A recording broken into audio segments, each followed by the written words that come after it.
We begin with breaking news out of Venezuela as rescuers are racing to find earthquake victims who have survived. This hour, more than 170 people are believed to be trapped under the rubble, as an official says the death toll is now over 900. Search operations are now approaching the 48-hour mark, and that means the so-called golden window for finding trapped survivors is starting to close. Today, rescue teams from the U.S. are deploying to the quake zone. We're joined now by Jason Pack. He is a former FEMA External Affairs Officer, advanced EMT, and active first responder. He's also the author of the Crisis Code. Jason, thanks for being with us. And you've pointed out what a problem this is, that the central airport is damaged and closed there in La Guaira. How much of a problem is that creating here?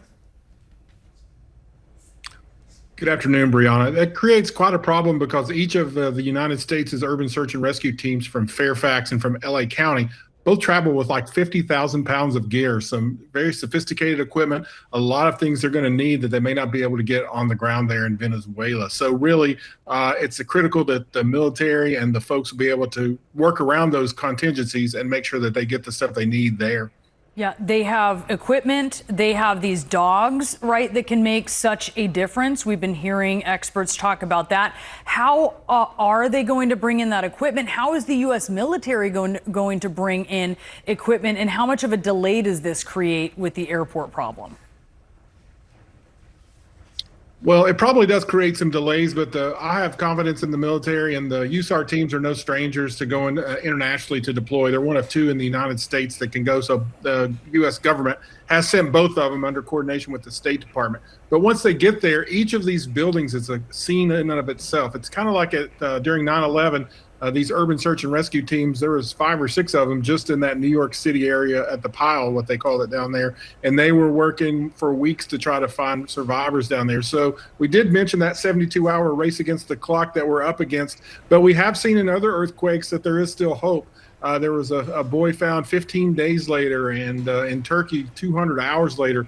So these collapses, these pancake collapses, can create crevices where people can survive with pockets of air and water. So it's important that they get that heavy equipment in there and get those listening devices so they're able to hear. And it's important to also note, Brianna, that it's not just the regular firefighters. They're well equipped here in the United States, but these are a different level of training that's required. It's not just take the engine up and try to start moving pieces of debris with cranes, because you can create secondary collapses and really hurt folks. So it's very technical and very tedious, but we have the best in the business going there to help, as well as with our faith-based folks. Yeah, tell us a little, and that's going to be necessary. Tell us a little bit about the teams, what they have done before from LA and from Fairfax, the expertise that they're bringing here. Yeah, the Federal Emergency Management Agency funds these urban search and rescue teams. There's a little more than 50 across the United States. In most major cities, pretty much every state has one. The two that are going now are USA 1 and USA 2. That's the Fairfax County Fire Rescue Department and the LA County Fire Rescue Department. Those two teams have had this specialized training to deploy internationally. And so they've had experience doing that. Whenever other countries call, these are the first two teams to go usually. And they're highly, highly skilled, and they train regularly for these types of instances.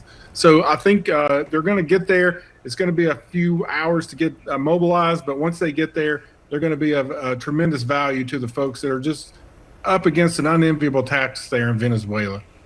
Yeah, and I mean, just the pictures we're seeing, they're cataclysmic, right? We've been hearing from people who are talking about their loved ones being under the rubble. They don't know if they're alive or dead at this point in time.